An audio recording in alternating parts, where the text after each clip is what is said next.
May mga bayan na hindi makikita sa mga mapa, hindi dahil hindi sila umiiral, kundi dahil walang mag-aakalang may makikitang mga lugar na ganito. Mga lugar kung saan ang lamig ay halos nagpapahirap sa paghinga, kung saan nawawala ang mga daan, o kung saan ang mga bahay ay nakakapit sa mga bato, bundok o tila imposibleng lambak.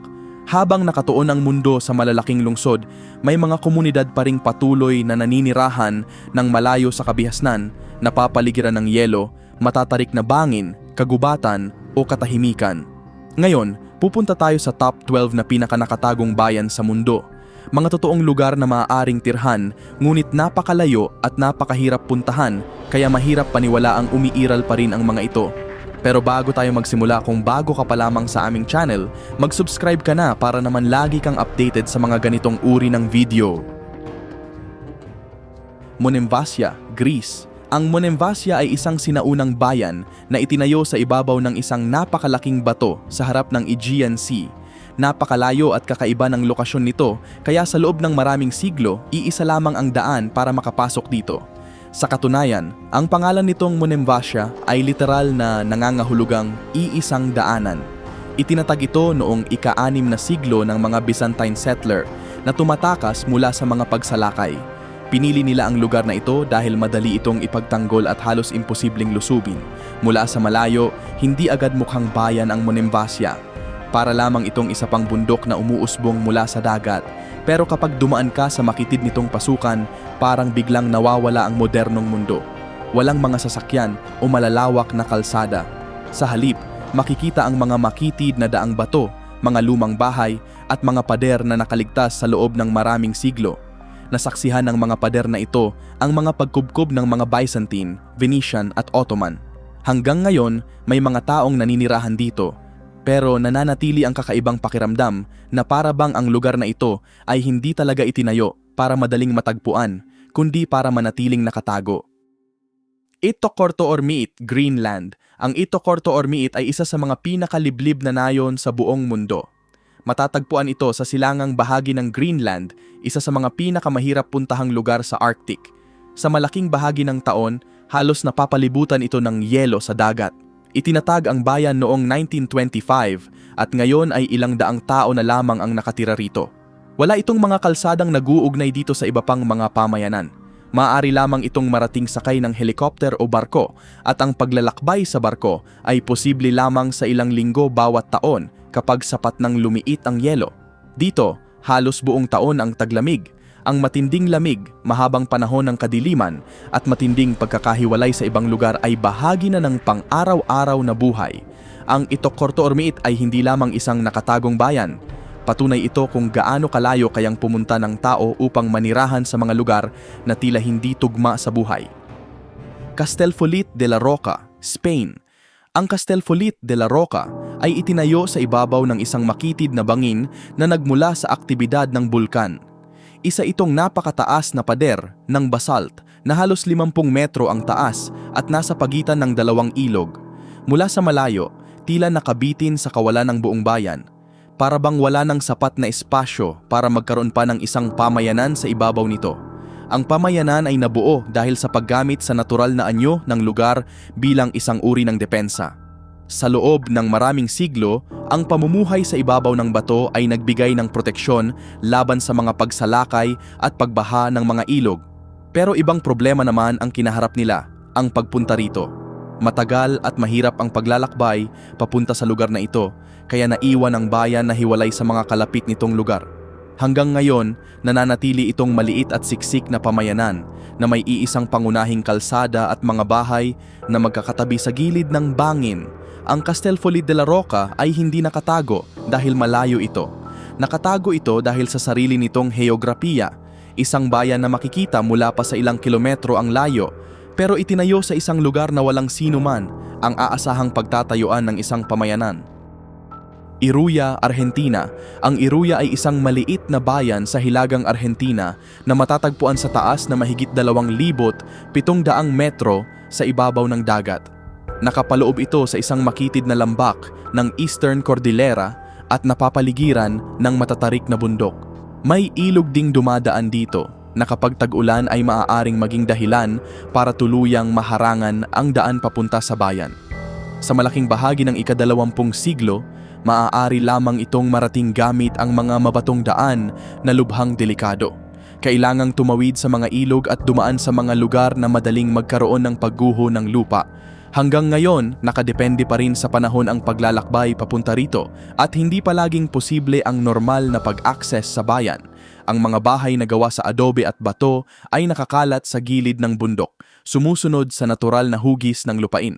Sa pinakataas ay makikita ang isang simbahan mula pa noong ika-17 siglo, na tanaw mula sa halos anumang bahagi ng lambak. Dahil dito, naging pangunahing tanawin at sentro ng buong pamayanan ang simbahan. Sa Iruya, ang buhay ay matagal nang nakadepende sa bundok, sa pagkakahiwalay sa ibang lugar, at sa hirap ng pakikipag-ugnayan sa labas ng komunidad. Undredal, Norway. Ang Undredal ay isang napakaliit na bayan na matatagpuan sa gilid ng Aurlandsfjord na napapaligiran ng matatarik na bundok. Dahil sa lokasyon nito, matagal na nanatiling hiwalay ang bayan mula sa ibang mga pamayanan. Ilang dekada lamang ang nakalipas, ang tanging paraan para makarating dito ay sakay ng bangka habang sinusundan ang makitid na fjord. Ang kalsada papunta sa Undredal ay naitayo lamang noong huling bahagi ng ika-20 siglo. At kahit mayroon ng daan, nananatiling nakakulong ang pamayanan sa pagitan ng matatarik na pader ng bato at ng tubig. Napakaliit ng espasyong mayroon sila para sa paglaki o pagpapalawak ng bayan. Kilala ang Undredal sa napakaliit nitong populasyon at sa isa sa pinakamaliit na kahoy na simbahan sa Norway na itinayo noong ika-12 siglo. Ang mga bahay ay magkakadikit sa isang makitid na bahagi ng lupa kung saan nasa isang panig ang fjord at nasa kabilang panig naman ang bundok. Lubos na hinubog ng heograpiya ang pag-unlad ng Undredal, pati na ang laki nito, pagkakahiwalay sa ibang lugar, at paraan ng pamumuhay ng mga residente. Masule, Iran.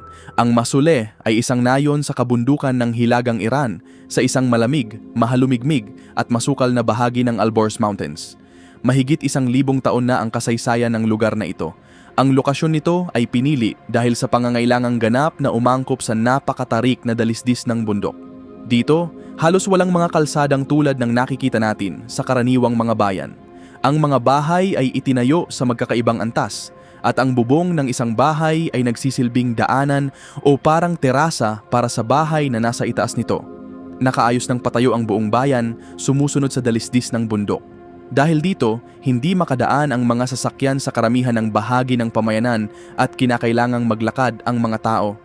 Ang mga gusaling gawa sa putik, kahoy at bato ay napakahusay na isinama sa natural na anyo ng lupain, na para bang bahagi lamang sila ng mismong bundok. Ang buong Masule ay kilala dahil sa kakaiba nitong stepped architecture, kung saan ang buong bayan ay nagiging parang isang sistema ng magkakapatong na daanan. Bulnes, Spain. Ang Bulnes ay isang maliit na bayan na matatagpuan sa puso ng Picos de Europa na napapaligiran ng matataas na pader ng bato. Dahil dito, nanatili itong ganap na hiwalay sa ibang mga pamayanan sa loob ng maraming siglo. Hanggang sa simula ng ika-21 siglo, wala itong anumang daan na maaaring daanan ng sasakyan. Ang tanging paraan para makarating dito ay maglakad sa isang mahirap na daang bundok o sumakay sa mga hayop na ginagamit sa pagdadala ng mga kagamitan. Ang matagal na pagkakahiwalay na ito ang humubog sa pag-unlad ng bayan. Nahati ang pamayanan sa dalawang bahagi na magkahiwalay dahil sa malaking pagkakaiba ng taas ng lupain. Ang mga bahay na gawa sa bato ay inangkop sa hugis ng bundok at idinisenyo upang makayanan ang matinding klima sa matataas na bahagi ng kabundukan. Ngayon, maaari nang makarating dito gamit ang isang funicular na ginawa sa loob ng bundok, pero nananatili pa rin sa Bulnes ang pakiramdam ng isang malayong pamayanan, napapaligiran ng matataas na bundok, katahimikan, at heograpiyang nagpapaliwanag kung bakit napakatagal nitong naging isa sa mga pinakamahirap puntahang bayan sa Spain. Ushguli, Georgia.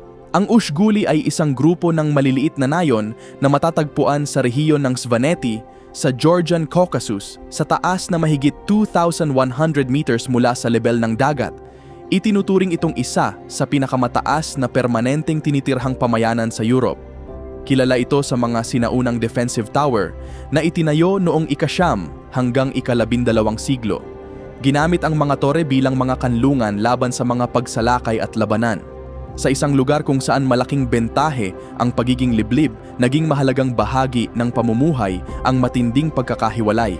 Pero ang klima ang isa sa pinakamalaking hamon dito. Ang malalakas na pag-ulan ng niyebe ay maaaring magsara sa mga daan ng ilang buwan na halos tuluyang naghihiwalay sa Ushguli mula sa ibang bahagi ng mundo. Ang hirap ng pagpunta rito ay nakatulong din sa pagpapanatili ng sinaunang arkitektura at tradisyonal na pamumuhay ng mga residente. Ang mga bahay na bato na nakakalat sa lambak ay nagpapakita kung paano direktang umangkop ang mga tao sa mataas na lugar, matinding lamig, at pangangailangang maging halos self-sufficient sa isa sa pinakamahihirap na kapaligiran sa Caucasus. Popeye Village, Malta. Ang Popeye Village ay hindi nagsimula bilang isang tradisyonal na nayon. Itinayo ito noong 1979 bilang lokasyon ng paggawa ng pelikulang Popeye na pinagbidahan ni Robin Williams. Itinayo ito sa isang liblib na look na napapaligiran ng mga bangin at pinili ang lugar dahil sa natural nitong pagkakahiwalay. Pagkatapos ng shooting ng pelikula, hindi na giniba ang set. Nanatili ang mga bahay na gawa sa kahoy hanggang sa kalaunan ay naging isang maliit at nakatagong tourist attraction. Mula sa labas, halos hindi ito mapapansin. Makikita lamang ito ng malinaw kapag bumaba ka papunta sa Luk. Bagamat hindi ito isang makasaysayang komunidad, mahalaga pa rin ang lokasyon nito. Isa itong liblib na bahagi ng baybayin ng Malta na napapaligiran ng mabatong mga pader at may limitadong access. Mas higit itong isang nayon na itinago ng lokasyon kaysa ng panahon. Ang Popeye Village ay magandang halimbawa kung paano ang isang liblib na lugar ay maaaring maging isang bayan o pamayanan ng halos hindi sinasadya. Longyearbyen, Norway. Ang Longyearbyen ang pinakamalaking pamayanan sa Svalbard Archipelago at isa sa mga pinakahilagang permanenteng tinitirhang lugar sa mundo. Matatagpuan ito mahigit 1,000 kilometro mula sa North Pole sa isang kapaligirang Arctic kung saan ang yelo, mahabang panahon ng kadiliman at matinding lamig ay bahagi ng pang-araw-araw na buhay. Walang mga kalsadang nag-uugnay dito sa ibang mga pamayanan. Maaari lamang itong marating sakay ng eroplano o barko at maaaring maging napakahirap ng paglalakbay kapag masama ang panahon. Sa ilang buwan ng taon, hindi man lang sumisikat ang araw. Sa ibang panahon naman, halos hindi ito lumulubog. Ang buhay sa Longyearbyen ay may mga kakaibang patakaran dahil sa matinding kondisyon ng kapaligiran. Halimbawa, hindi pinapayagang ilibing ang mga tao rito dahil ang lupang permanenteng nagyeyelo ay maaaring pumigil sa normal na pagkabulok ng katawan. Karaniwan ding may dalang baril ang mga taong lumalabas sa labas ng sentrong bahagi ng bayan dahil sa posibilidad na makasalubong ang mga polar bear. Higit pa sa isang liblib na nayon, ang Longyearbyen ay isang komunidad ng mga taong natutong mamuhay sa isa sa mga pinakamalupit na kapaligiran sa mundo. Gasadalur, Faroe Islands. Ang Gasadalur ay isang maliit na nayon sa isla ng Vagar na napapaligiran ng matatarik na bundok at bangin. Sa loob ng maraming siglo, halos tuluyan itong nahiwalay sa ibang bahagi ng Faroe Islands dahil sa napakahirap nitong lokasyon. Hanggang kamakailan lamang, wala itong kalsadang direktang nag-uugnay sa labas. Sa loob ng maraming henerasyon, ang tanging paraan para makarating dito ay maglakad sa isang mapanganib na daang bundok o kaya naman ay sumakay ng bangka kung papayagan ng kondisyon ng panahon. Dahil dito, naging isa ang Gasadalur sa mga pinakamahirap puntahang lugar sa Faroe Islands. Kilala ang nayon dahil sa napakaganda ngunit matinding lokasyon nito kung saan ang mga bahay ay nakakalat sa harap ng karagatan.